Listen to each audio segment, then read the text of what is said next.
Vamos a presentar al profesor Rolando Benenzon, psiquiatra infantil, pionero desde hace 25 años de la musicoterapia a nivel mundial, músico, compositor, primer fundador de la primera escuela de musicoterapia en Buenos Aires, así como primer presidente de la Federación Mundial de Musicoterapia. Actualmente es el vicepresidente. Es autor de numerosos libros, entre los cuales podemos destacar el Manual de Musicoterapia, Musicoterapia en la psicosis infantil, y actualmente ha publicado Teoría de la musicoterapia, aportes al conocimiento del contexto no verbal. Vamos a aprovechar su estancia en Bilbao en el curso de musicoterapia del Centro de Investigación Musicoterapéutica, en la gira que hace por Europa haciendo la supervisión de los diferentes cursos de musicoterapia didáctica.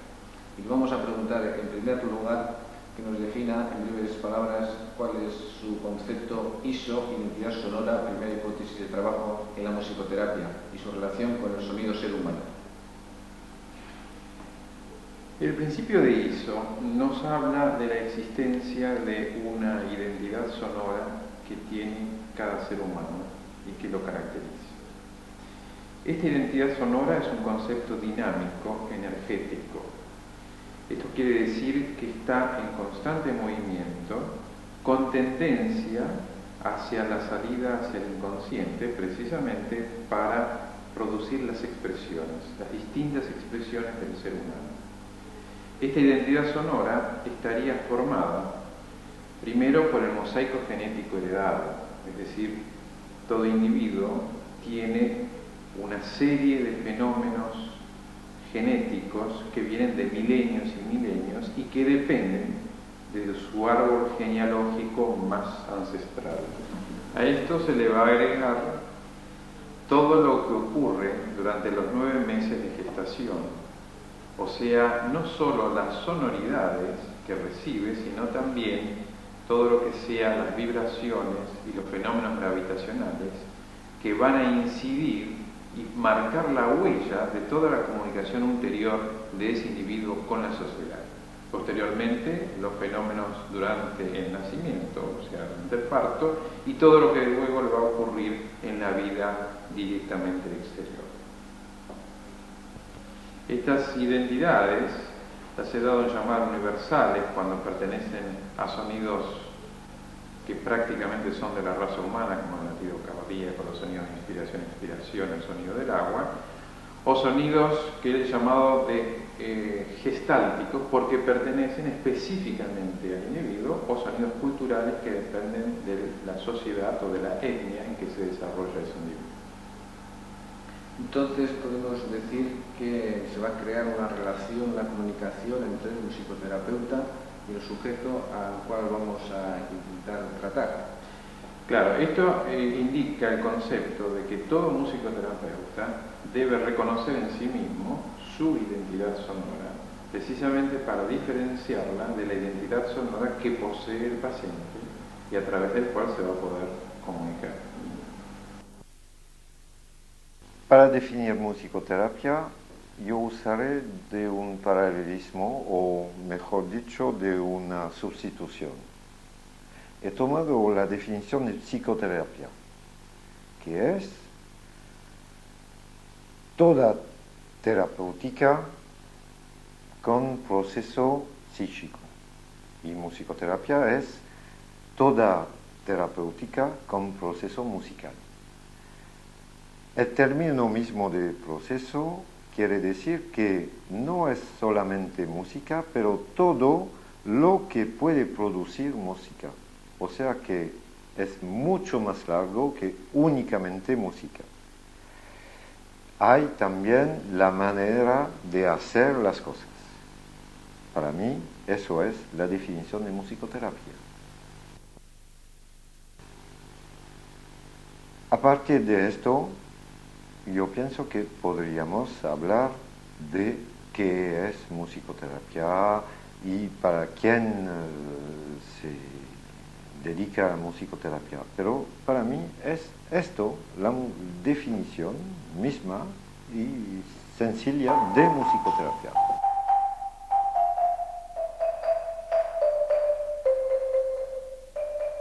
En gente que dicen que música es evidente que es terapéutico y o música tiene potencia de cosas.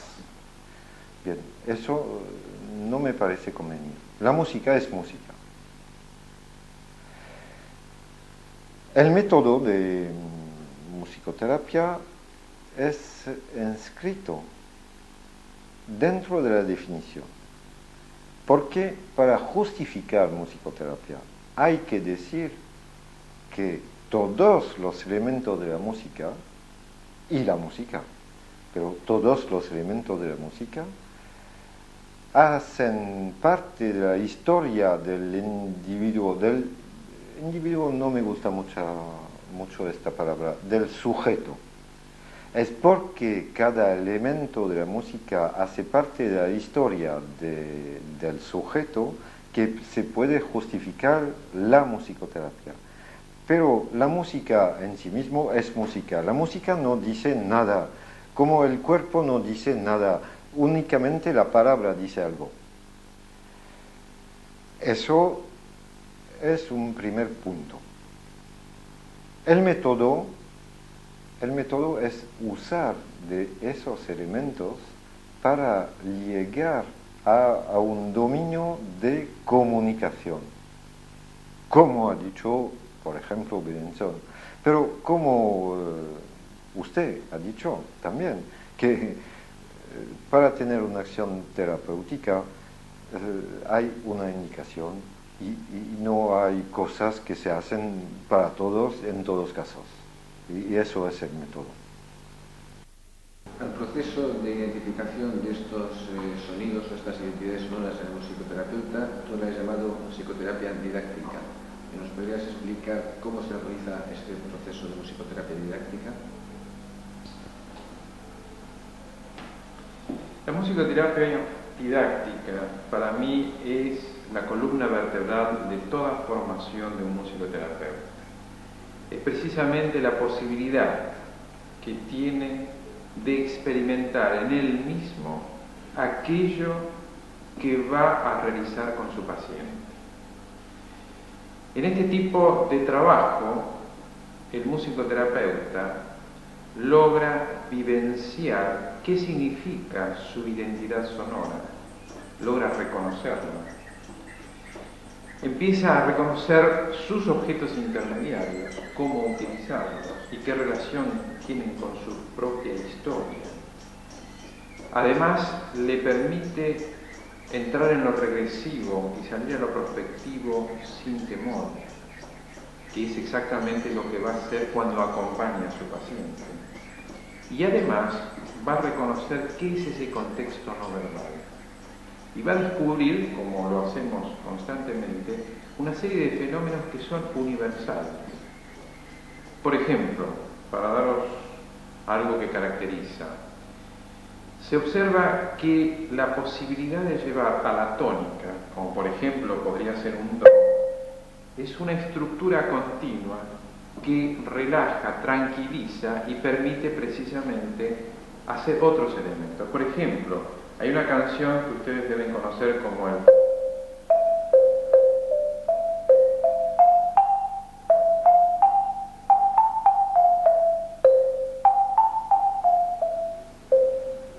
Esta canción, que después, termina...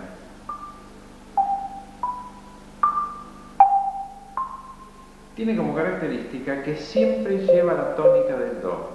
Do, re, mi, do. Y se repite 8 veces ese do. Precisamente la posibilidad de ir al do a través de la dominante, esto que es previsible y que de alguna manera se sabe que vamos a llegar al do, hace que este fenómeno traiga una especie de tranquilidad y relajación para que el grupo se siga moviendo. Este simple fenómeno es lo que empieza a descubrirse a través de este trabajo de musicoterapia didáctica y que es fundamental para que después pueda aplicarlo este musicoterapeuta con sus pacientes.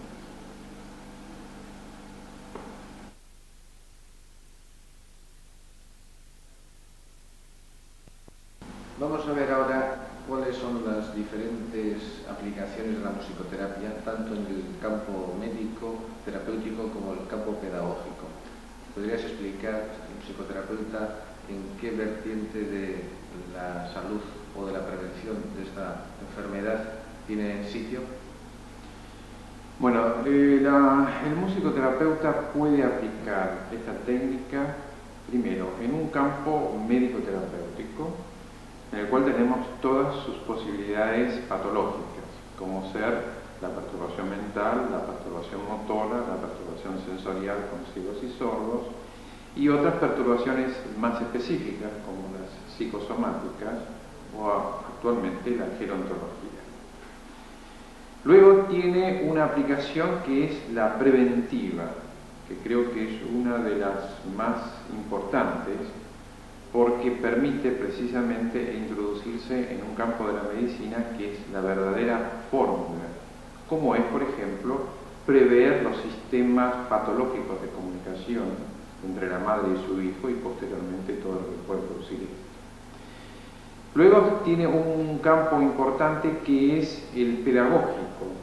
Esto significa la introducción del musicoterapeuta en todo lo que significa las escuelas, tanto las escuelas maternales como las escuelas primarias y secundarias, porque esto es un campo que ha sido bastante marginado en todo lo que es la formación del individuo y que creo que a la luz de los conocimientos de la musicoterapia tienen un arraigambre fundamental en todo lo que va a ser la vida ulterior.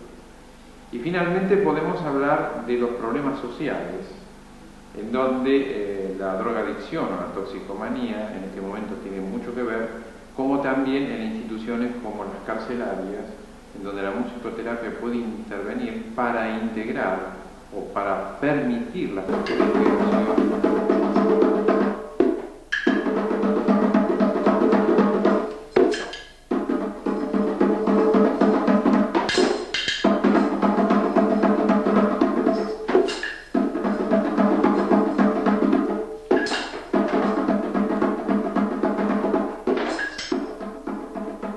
Hay que ver las cosas muy claramente. Hablamos de terapia. Para un ser humano, la terapia es al nivel de la palabra. Nosotros en musicoterapia no podemos trabajar solos. Trabajamos con otras personas. La musicoterapia se dedica, yo pienso que se dice así, a esas personas muy diferentes, si puedo decir, porque yo no conozco bien las palabras españolas, que no tienen las palabras, que no pueden producir un dibujo, que no pueden dar algo que se puede usar en una terapia que yo voy a decir más verbal. Porque musicoterapia es el dominio no verbal, con la evidencia que el no verbal para nosotros siempre se refiere al verbal. La musicoterapia se refiere a esas personas. Yo no digo a los psicóticos, a los yo no sé qué, porque no hay psicóticos, no hay deficientes así, no hay un sujeto que tiene unas características. Y musicoterapia supone una indicación de terapia. Yo no puedo suponer que se hace musicoterapia, por ejemplo, en una clase infantil, porque yo pienso que los niños de clase infantil, los 30 o 25 o 35, yo no sé, tienen que tener una terapia. No es musicoterapia.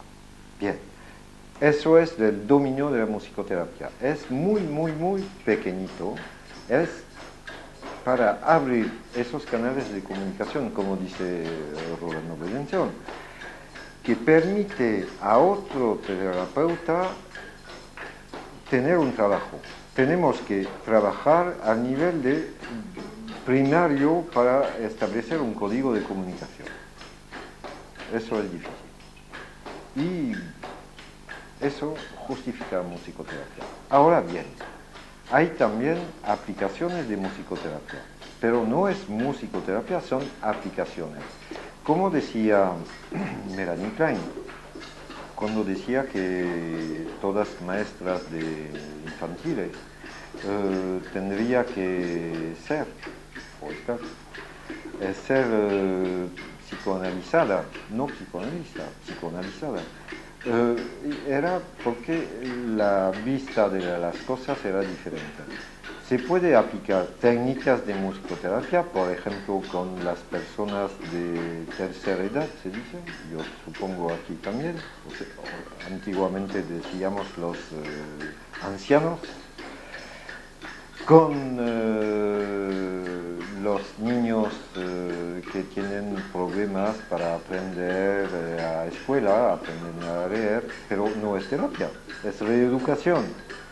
La diferencia entre terapia y reeducación es que la reeducación se centra sobre el síntoma o en el síntoma y la terapia no. Hay muchas aplicaciones. Igualmente para un profesor de música, su vista de las cosas puede cambiar con una formación en musicoterapia, pero no va a hacer musicoterapia, va a seguir.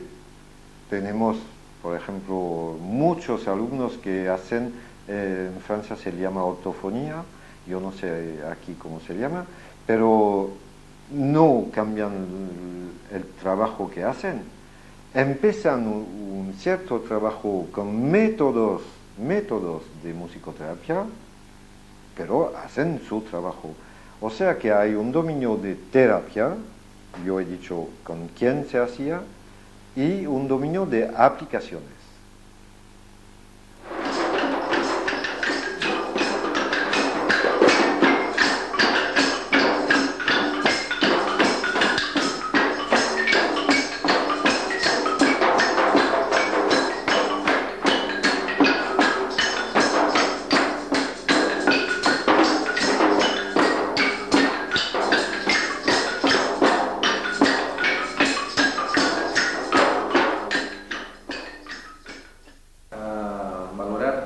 quién realizaría entonces el diagnóstico y la indicación. Porque lo que estamos hablando es que un psicoterapeuta tiene una formación específica para hacer un tratamiento en el contexto no verbal, con el sonido o con el gesto, el movimiento, etcétera, que entran dentro de la definición de musicoterapia. Pero ¿quién hace en definitiva el diagnóstico? O tú dices incluso quién hace la indicación terapéutica. Bueno, este es otro de los grandes problemas, porque lo que vemos es que aparentemente el médico, que sería el que daría el diagnóstico y que haría la indicación terapéutica, prácticamente ignora las alternativas o las posibilidades que tiene el campo de la musicoterapia.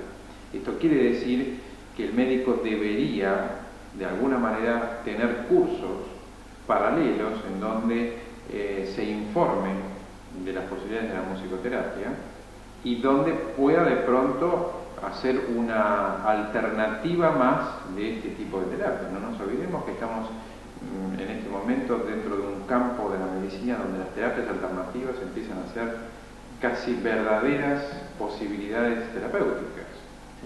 Es decir, estamos saliendo de esta medicina clásica. Entonces es cuando el médico tiene que empezar a abrir su panorama y entender que la musicoterapia entra en una de las técnicas alternativas más importantes en este momento de la medicina. Claro, es el planteo que yo siempre digo, es que el musicoterapeuta no es psicólogo, no es médico, no es músico, sino que es un musicoterapeuta que integra precisamente los conocimientos médicos, psicológicos y musicales. Lo que pasa es que acá lo que difiere es el encuadre terapéutico, que eso es que tenemos que tener muy en claro. Una cosa es cuando tú tienes un musicoterapeuta, un paciente, y todo el contexto no verbal, el objeto intermediario, que es lo que va a favorecer el proceso de comunicación terapéutico. Y otra cosa es si tú tienes acá un educador musical, un alumno, y entonces cambia todo el encuadre, porque el alumno lo que le va a interesar es precisamente relacionarse con la música, con el instrumento. y en última instancia el educador va a ser el objeto intermediario que va a permitir que ese alumno pueda relacionarse con el objeto música o el objeto instrumento. Entonces ahí ese cambio de encuadre modifica totalmente los campos, son totalmente distintos los objetivos y además ¿con qué se trabaja? El musicoterapeuta trabaja con sus propias identidades sonoras, su uso gestáltico, su uso universal. En cambio, el educador no necesita trabajar con esas instancias, le basta con trabajar con su identidad cultural para de alguna manera desarrollar todo el proceso. Entonces, este tipo de encuadres lo hay que tener muy en claro para diferenciar todo este tipo de profesiones. La primera cosa que tenemos que decir a los alumnos es que empiezan una formación que nunca se terminará. Es que es un proceso que tiene que seguir toda la vida. Pero, para estar más preciso, yo pienso que el más importante de la formación de musicoterapeuta es el trabajo de la voz. Y si yo he hecho esto, es para souligner en francés ese trabajo. Porque el trabajo sobre la voz es un trabajo absolutamente importante. Porque tiene 4 fases. Un trabajo técnico, físico, porque voz qué es, sino y resonadoras. Un trabajo de imaginación, el imaginario.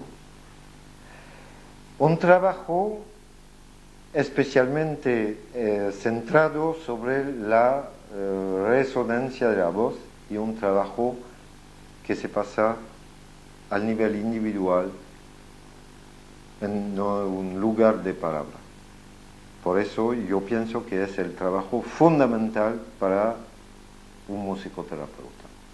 Claro que yo supongo que un musicoterapeuta está a lo menos instrumentista y más que instrumentista, músico. En Francia, el nivel profesional es,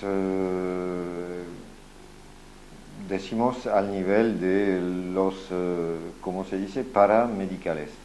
Yo no sé aquí cómo se dicen, pero son ortofonistas, psicólogos, psicomotricistas y todo esto. Eso es la convención colectiva. Ser la musicoterapia una profesión reciente y tener tantos campos de actuación, tanto a nivel terapéutico, médico como pedagógico, hay una cierta confusión o es un terreno que hay que aclarar. Es la figura del musicoterapeuta, es un profesional que utiliza una técnica o está incluida dentro de un profesional ya formado con unas profesiones más consolidadas como puede ser un psiquiatra, un médico, un psicólogo o un pedagogo. Estos profesionales hacen de musicoterapeutas o el musicoterapeuta es un profesional aparte que ayuda a un complejo terapéutico diversificado en una institución.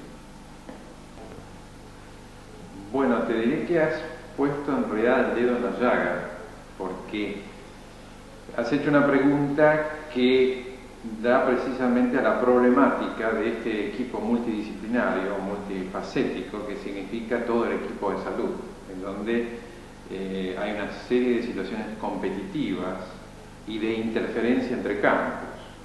Me refiero por ahí al psicólogo, al musicoterapeuta, al educador musical, en donde hay tierras que son tierras de nadie y que creo que en algún momento hay que establecer claramente cuál es el encuadre de cada una de estas especialidades. Entonces te diré que el musicoterapeuta necesita una formación específica, propia, que lo lleve al individuo a ser un musicoterapeuta. Ahora, ¿quiénes son los profesionales que pueden de alguna manera inscribirse en esta formación? Indudablemente pueden venir de diferentes posibilidades, como por ejemplo el psicólogo, el educador musical, el músico mismo y todo otro paramédico que le interese desarrollar un contexto no verbal para su aplicación. Lo que pasa es que vemos que muchos de estos que ya han sido formados necesitan desestructurarse. Por ejemplo, el psicólogo que viene con una formación interpretativa verbal necesita desestructurarse de este tipo de formación.